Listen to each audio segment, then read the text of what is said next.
Hello friends, welcome back to my channel Simnas food world. അപ്പോൾ ഇന്ന് ഞാൻ വന്നിട്ടുള്ളത് നല്ലൊരു ഹെൽത്തി ആയിട്ടുള്ള ഒരു ബ്രേക്ക്ഫാസ്റ്റിൻ്റെ റെസിപ്പി ആയിട്ടാണ് കേട്ടോ.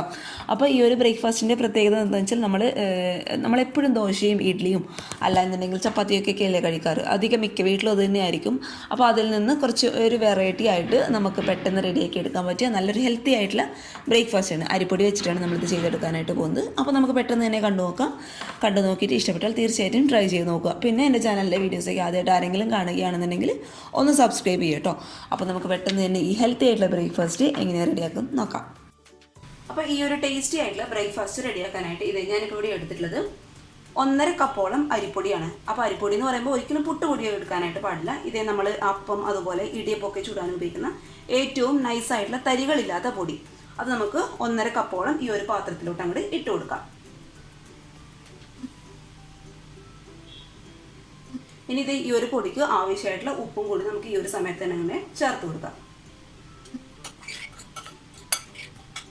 ഇനി ഇത് നമുക്ക് നന്നായിട്ടൊന്ന് കുഴച്ചെടുക്കണം. അപ്പോൾ കുഴച്ചെടുക്കുമ്പോൾ ശ്രദ്ധിക്കുക, ഞാനിപ്പോൾ ഇവിടെ നന്നായിട്ട് തിളച്ചുകൊണ്ടിരിക്കുന്ന വെള്ളമാണ് കുഴക്കാനായിട്ട് ഉപയോഗിക്കുന്നത്. അപ്പോഴേ നമ്മുടെ ഈ ഒരു സ്നാക്കിന് അല്ലെങ്കിൽ ഈ ഒരു പലഹാരത്തിന് നല്ല സോഫ്റ്റ്നെസ് കിട്ടത്തുള്ളൂ കേട്ടോ.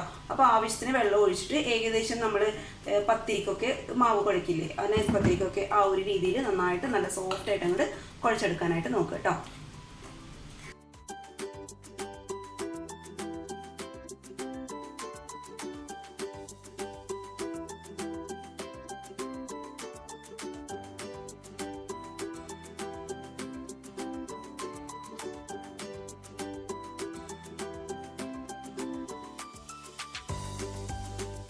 മാവ് നന്നായിട്ട് നല്ല സോഫ്റ്റായിട്ട് ഞാൻ കുഴച്ചെടുത്തിട്ടുണ്ട്. അപ്പോൾ കുഴച്ചെടുക്കുമ്പോൾ ശ്രദ്ധിക്കുക, കയ്യിൽ ഒട്ടിപ്പിടിക്കുന്നു അങ്ങനെ ഒരു പ്രശ്നം ഉണ്ട് എന്നുണ്ടെങ്കിൽ കുറച്ച് ഓയിൽ തടവി കൊടുത്തിട്ട് നന്നായിട്ട് നല്ല സോഫ്റ്റായിട്ട് ഞാനിപ്പോൾ കുഴച്ച പോലെ നല്ല നീറ്റായിട്ടുള്ള ഒരു കൗണ്ടർ ടോപ്പിൽ ഇട്ടോ, അല്ല എന്നുണ്ടെങ്കിൽ പാത്രത്തിൽ വെച്ചിട്ട് സോഫ്റ്റായിട്ട് കുഴച്ചെടുക്കുക കേട്ടോ.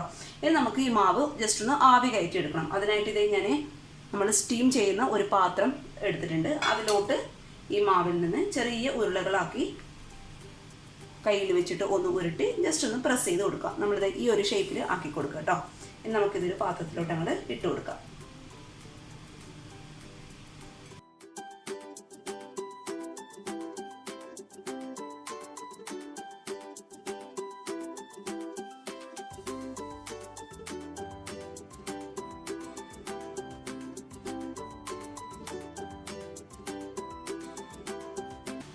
ഞാനിപ്പോൾ ഇവിടെ 2 പാത്രത്തിൽ നന്നായിട്ട് പരത്തി എടുത്തിട്ടുണ്ട്. അപ്പോൾ ഇങ്ങനെ പ്രസ് ചെയ്ത് പരത്താനായിട്ട് താല്പര്യം ഇല്ല എന്നുണ്ടെങ്കിൽ ജസ്റ്റ് ചെറിയ ഉരുളകളാക്കി എടുത്താലും മതി കേട്ടോ. പക്ഷെ ഉരുളകളാക്കുമ്പോൾ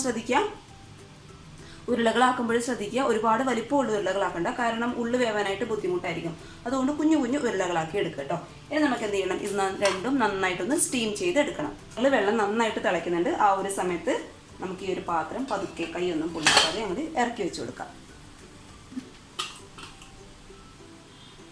ഇനി ഇത് അടച്ചു വെച്ച് ഹൈ ഫ്ലെയിമിൽ ഒരു 10 മിനിറ്റ് കേട്ടോ. അപ്പോഴേക്കും നമ്മുടെ ഈ ഒരു ഇതൊക്കെ നന്നായിട്ട് കുക്കായിട്ട് കിട്ടും. അപ്പോൾ അടച്ചു വെച്ച് 10 മിനിറ്റ് നന്നായിട്ട് ഇതൊന്ന് സ്റ്റീം ചെയ്തെടുക്കാം.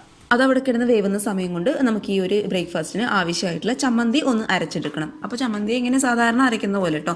അതിനായിട്ട് ഞാനൊരു മിക്സിയുടെ ജാർ എടുത്തിട്ടുണ്ട്. അതിലോട്ട് ഒരു 5-6 ചെറിയ ഉള്ളി, അതുപോലെ എരിവ് നിങ്ങൾക്ക് വേണമെന്നുണ്ടെങ്കിൽ ഒരു 1-2 പച്ചമുളക് കേട്ടോ.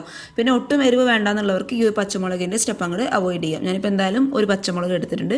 പിന്നെ ഒരു 3-4 കറിവേപ്പില, പിന്നെ ഇഞ്ചി ഒരു ചെറിയൊരു പീസ്, അത് നമുക്ക് ഇതിലോട്ട് അങ്ങോട്ട് ഇട്ട് കൊടുക്കാം. ഇനി ഇതിലോട്ട് 1 ടീസ്പൂണോളം സാധാരണ നമ്മുടെ എരിവുള്ള മുളക് പൊടി ഞാൻ ഇട്ട് കൊടുക്കുന്നുണ്ട്.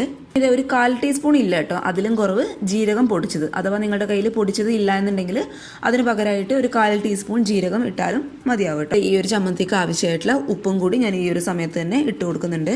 ഇതിലോട്ട് 1 കപ്പോളം തേങ്ങ ചിരകിയതും കൂടി നമുക്ക് ഇട്ട് കൊടുക്കാം. ഇനി ഇത് ആവശ്യത്തിനൊന്ന് അരച്ചെടുക്കുക. ചമ്മന്തി അരച്ചെടുക്കുന്നത് എങ്ങനെയാണെന്ന് അറിയാലോ, ഒരുപാട് അങ്ങ് അരഞ്ഞു പോകണ്ട. എന്നാൽ ഈ ഉള്ളിയും ഇഞ്ചിയും ഒക്കെ ഒന്ന് ഈ ഒരു തേങ്ങയിലേക്ക് ഇടുന്നിട്ട് ഒന്ന് ആ ഒരു ഫ്ലേവർ ഒന്ന് ഇറങ്ങുകയും വേണം. അപ്പോൾ ആ ഒരു രീതിയിൽ നന്നായിട്ടൊന്ന് ചമ്മന്തി ഒന്ന് അരച്ചെടുക്കാം. ഇനി ഞാനൊരു പാനിൽ അത്യാവശ്യം കുറച്ച് വെളിച്ചെണ്ണ ഒഴിച്ചു കൊടുത്തിട്ടുണ്ട്. ഇങ്ങനെയുള്ള ഒരു നാടൻ പലഹാരങ്ങളൊക്കെ ഉണ്ടാക്കുമ്പോൾ എപ്പോഴും വെളിച്ചെണ്ണയാണ് കേട്ടോ കൂടുതൽ നല്ലത്. അഥവാ നിങ്ങളുടെ കയ്യിൽ വെളിച്ചെണ്ണ ഇല്ലാന്നുണ്ടെങ്കിൽ ഇതിന് പകരമായിട്ട് ഓയിൽ ഒഴിച്ചു കൊടുക്കുക. അതിലോട്ട് 1 ടീസ്പൂണോളം കടുക് ഞാൻ ഇട്ട് കൊടുക്കുന്നുണ്ട്. അതിൻ്റെ കൂടെ തന്നെ 1 ടീസ്പൂണോളം ഉഴുന്ന്. അപ്പോൾ ഉഴുന്ന് പൊട്ടി ഈ ഒരു ബ്രേക്ക്ഫാസ്റ്റിൻ്റെ കൂടെ കടിക്കാനായിട്ട് കിട്ടുമ്പോൾ നല്ല ടേസ്റ്റാണ് കേട്ടോ. അപ്പോൾ ഇതുവരെ ഇങ്ങനെ ട്രൈ ചെയ്യാത്തവർ ഇങ്ങനെ കൂടുതൽ ട്രൈ ചെയ്ത് നോക്കുക. 1 ടീസ്പൂണോളം ഉഴുന്നും ഈ ഒരു കടുകിൻ്റെ കൂടെ അങ്ങോട്ട് ഇട്ട് കൊടുക്കുക.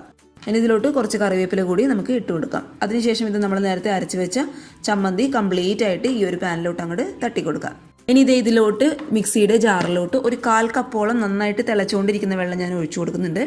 അപ്പോൾ ഒരുപാട് വെള്ളം ഒഴിക്കരുത് കേട്ടോ, ആവശ്യത്തിന് മാത്രം വെള്ളം ഒഴിച്ചിട്ട് നന്നായി തിളച്ചുകൊണ്ടിരിക്കുന്ന വെള്ളം വേണം ഒഴിച്ചു കൊടുക്കാനായിട്ട്.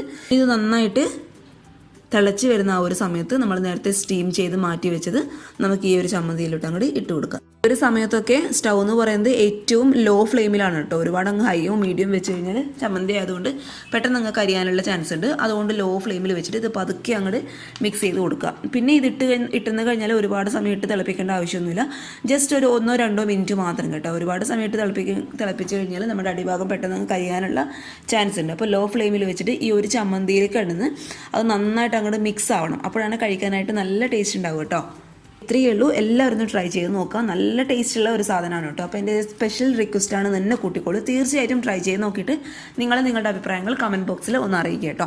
അപ്പോൾ എളുപ്പമാണ് റെഡിയാക്കി എടുക്കാനായിട്ട്. അപ്പോൾ നിങ്ങൾക്ക് അഥവാ അങ്ങനെ ഒരു രാവിലെ ടൈം കിട്ടുന്നില്ല എന്നുണ്ടെങ്കിൽ തലേന്ന് ഈ സ്റ്റീം ചെയ്ത് റെഡിയാക്കി വെക്കുക. അതിനുശേഷം രാവിലെ ചമ്മന്തി റെഡിയാക്കി പെട്ടെന്നൊന്ന് ചടപടയോ ഒന്ന് മിക്സ് ചെയ്ത് കൊടുത്താൽ മതി കേട്ടോ. അപ്പോൾ എല്ലാവർക്കും ഇഷ്ടമായെന്ന് വിചാരിക്കുന്നു. ഇഷ്ടമാണെങ്കിൽ തീർച്ചയായിട്ടും വീഡിയോ ലൈക്ക് ചെയ്യുക. അതുപോലെ ഫ്രണ്ട്സൊക്കെ കാണുന്ന ആഗ്രഹിക്കുന്നവർ ഷെയർ ചെയ്യുക. പിന്നെ ആരെങ്കിലും വീഡിയോസ് ആദ്യമായിട്ട് കാണുകയാണെങ്കിൽ സബ്സ്ക്രൈബ് ചെയ്യുക കേട്ടോ. സബ്സ്ക്രൈബ് ചെയ്താൽ മാത്രം പോരാ, തൊട്ടടുത്തുള്ള കുഞ്ഞു ബെല്ലൈക്കൺ കൂടി എനേബിൾ ചെയ്യുകയാണെങ്കിൽ ഇതുപോലെയുള്ള നല്ല നല്ല വീഡിയോസ് ഞാൻ ഇടുമ്പോൾ നിങ്ങൾക്ക് പെട്ടെന്ന് നോട്ടിഫിക്കേഷനായിട്ട് വരും. അപ്പോൾ എന്താ ഇത്രയേ ഉള്ളൂ. നാളെ ഒരു നല്ല വീഡിയോ ആയിട്ട് കാണുമ്പോൾ thank you for watching Simnas food world. By.